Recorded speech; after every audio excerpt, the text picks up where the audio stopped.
عاملوں نے تو جس پہ کچھ بھی مسئلہ ہے تو اس پہ جن چڑیل بھوت ڈالا ہوا ہے. اتنا نہیں ہے, ہوتے ہیں, اب کیسے ہوتے ہیں اللہ ہی بہتر جانتا ہے, اور انسانی شکل میں بھی آ جاتے ہیں بعض دفعہ یہ.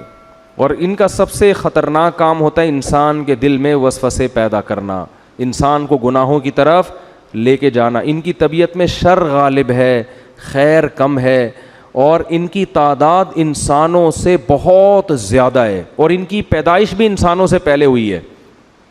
تو اللہ کی ایک مخلوق ہے. چڑیل تو جن ہی کی مؤنث کو کہا جاتا ہے, یہ کوئی الگ مخلوق نہیں ہے. جن کی انسان سے شادی بھی ہو جاتی ہے اور اولاد بھی ہو جاتی ہے, لیکن یہ کبھی بھی اس کی تمنا بولو مت کرنا. مرد کی بھی جنیا عورت سے شادی ہو جاتی ہے, تبھی فقہا نے اس کے احکام لکھے ہیں کہ مرد کے لیے کسی جنیا سے شادی جائز ہے یا نہیں. تو فقہا لکھتے ہیں کہ یہ عمل انسان کے لیے بولو نا بھائی ناجائز ہے, کیونکہ جنس الگ الگ ہے. اب آپ کیسے ہو جاتی ہے, اس کی کوشش قطن, کیونکہ جن کی جنیا سے شادی ہوئی نا ان کے بیڑا غرق ہو گیا ہے. وہ جنیا کو یہ انسان اب افورڈ نہیں ہوتی, تو جنیا کو کون افورڈ کرے گا. لیکن چونکہ فقہا نے ایک مسئلہ بیان کیا, اس لیے میں نے بتا دیا کہ اس بات کا امکان موجود ہے. بعض دفعہ ایسے ہوتا ہے کوئی جنیا جو ہے کسی پہ عاشق ہو جاتی ہے, اس کو مجبور کر کے پھر اپنے ساتھ اس سے نکاح کرتی ہے, لیکن پھر وہ اس کے حالات بہت اس بندے کے خطرناک ہوتے ہیں. وہ بیچارہ ہڈیوں کا ڈھانچہ بن کے بالآخر انا للہ و انا الیہ راجعون. میں نے ایسے لوگ دیکھے ہیں جن پہ جنیا عاشق تھی. ایک دفعہ تبلیغ جماعت آئی, وہ بیچارہ ایک تبلیغ میں بہت نیک آدمی, وہاں بمبئی میں کہیں پتہ نہیں کسی ایسے فلیٹ میں جا کے ٹھہر گئے جہاں لوگوں نے منع بھی کیا ہوا تھا. وہ میں واقعہ سناتا ہوں نا. ایک آدمی بڑا فنٹر بنا ہوا تھا, کسی نے کہا بھائی یہ فلیٹ عرصہ دراز سے خالی ہے, اس میں جنات ہیں. اس نے کہا بھائی جن ون کچھ نہیں ہوتا. میں بہادر جا کے دروازہ بجایا, ہاں بھائی کوئی ہے؟ اس نے کہا ہاں ہوں. سنا یار یہاں کوئی جن ون رہتا ہے؟ کہہ رہا میں تو 500 سال سے رہ رہا ہوں, مجھے تو ابھی تک کوئی نہیں ملا. تو یہ بے ہوش ہو کے گر گیا. اس نے کہا بھائی 500 سال سے کوئی انسان تو رہ نہیں سکتا. تو جن کے معاملے میں یہ ہے کہ نہ ان سے ڈرو, نہ فنٹر گیری کی کوشش کرو, نارمل اپنی لائف گزارو, کسی کو کچھ بھی نہیں کہتے. اور عاملوں کے پاس گئے تو جن چڑیل بھوت تمہارا راستہ دیکھ لیں گے, یہ میں بتا دوں. عامل جہاں سونگ کے جائے گا نا 25-30 جنات وہاں چھوڑ کے جائے گا. وہ عاملوں کے سانس سے یہ جو ہے نا سونگ کے ہی وہاں پہنچ جاتے ہیں. یہ ان کو پتہ ہوتا ہے یہاں ہماری دکان چلے گی, کسی عامل کو گھر میں نہیں آنے دو کبھی. تو جنیہ سے نکاح, وہ میں واقعہ سنا رہا تھا. وہ بیچارے ایک تبلیغ جماعت کے تھے, 40-45 سال ان کی عمر تھی. تو انہوں نے بتایا کہ انڈیا میں ایسا ہو گیا, ان پہ کوئی جن چڑیل جنیاں چڑھ گئی ان کے اوپر نا, عاشق ہو گئی. اب کیا نتیجہ نکلا ہے, وہ ان کو نکاح نہیں کرنے دے رہی. اس بیچارے کی عمر 40 سے 45 سال ہو گئی, اور اب تک وہ کنوارے کا کنوارا ہی.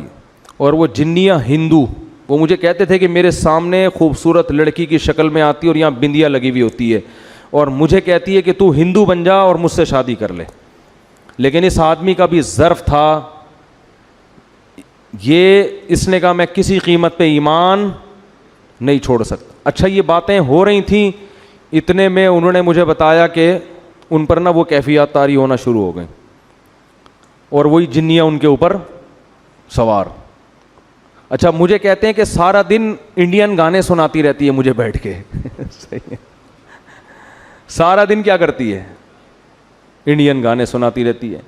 اچھا خیر, جب وہ ان پہ سوار ہو گئے, میں بیٹھا ہوا تھا سامنے. اللہ کا شکر ہے میں ان چیزوں سے ڈرتا مرتا نہیں ہوں. اگر آپ ڈر گئے نا تو ایک جنیہ آپ کے پاس بھی آئے گی, پھر یہ سمجھ لو. تو مجھے اشارہ انہوں نے کیا کہ میری انگلی پکڑ کے کوئی آیتیں پڑھے, تو میں نے دم بم کیا, وہ تھوڑی دیر میں ٹھیک ہو گئے. تو یہ ہوتا ہے, لیکن اس کا نقصان یہ ہوا کہ بیچارے کہیں نکاح نہیں کر سکے, اور وہ کمزور ہو کے نا بیچاروں کی ہڈیاں نکل گئیں. لیکن آپ لوگ ڈریں نہیں, میں ایسے واقعات بہت کم سناتا ہوں, اس لیے کہ لوگ پہلے ہی اتنے خوف زدہ ہیں کہ یار اچھا وہ جو اس دن قبرستان میں بندیا نظر آئی تھی وہ بھی کوئی دبئی بمبئی کی آئی ہوئی جنیاں یا چڑیل تھی. کچھ بھی نہیں ہے, آپ کا دماغی تخیل ہوتا ہے زیادہ تر. تو وہ لاکھوں میں کوئی ایک آدھ واقعہ ہو جاتا ہے ایسا, اور وہ جس کے ساتھ ہوتا ہے بس وہ صبر کرے, اور اس کا کوئی حل نہیں ہے. اس نے صبر کیا, عفت اور پاک دامنی سے زندگی گزاری. اب پتہ نہیں اب تک زندہ ہیں نہیں ہیں, زندہ ہیں تو اللہ ان کو اس مصیبت سے نجات دے, اور اگر انتقال کر گئے تو اب تو وہاں انشاءاللہ حوروں سے اللہ نے ان کے صبر کی وجہ سے ان کا نکاح اللہ سے امید کرا دیا ہوگا اللہ تعالیٰ نے. لیکن ان چیزوں کا علاج صبر کے علاوہ کچھ بھی نہیں. جو احادیث میں دعائیں آتی ہیں ان کو پڑھنا چاہیے. سورہ فلق، سورہ ناس ہے، اور بسم اللہ الذی لا یضر مع اسمہ شیء فی الارض ولا فی السماء. یہ پہلے سے ہی اہتمام کرنا چاہیے ان چیزوں کا، تاکہ اس قسم کی چڑیلیں مسلط نہ ہو آپ کے اوپر. بہت سے نوجوان کہہ رہے ہوں کہ کاش ہمارے اوپر بھی کوئی ایسی جنیاں آ جائے. تو میں اس لیے پہلے بتا رہا ہوں کہ اس کی تمنا مت کرو. آ گئی نا. وہ ایک آدمی کی بیوی پہ جن چڑھ گیا. کسی نے آ کے بتایا تمہاری بیوی پہ جن آ گیا. اس نے کہا خود ہی بھگتے گا آپ. اس نے کہا تو جب انسان کا یہ حال ہے، بیوی جب انسان کی شکل میں ہو تو یہ حال ہے، جنیاں ہوگی تو کیا ہوگا آپ خود سوچو یار. لوگ جنات کو اپنی بیویوں سے ڈرا رہے ہیں. تو اور بیوی اگر جن ہو اس کو کس سے ڈراؤ گے؟ وہ تو بہت خطرناک ہوتی ہے بھائی. تو اس لیے اس کی تمنا نہ کہ مسئلہ آ گیا تو میں نے بتا دیا. ہم نے کہا چلو قرآن میں جنات کا تذکرہ ہے تو سرے دس یہ بھی ہو جائے. ورنہ میں کوشش کرتا ہوں جن چیزوں کا ہماری پریکٹیکل لائف سے تعلق نہیں ہے ان کو میں زیادہ چھیڑتا نہیں.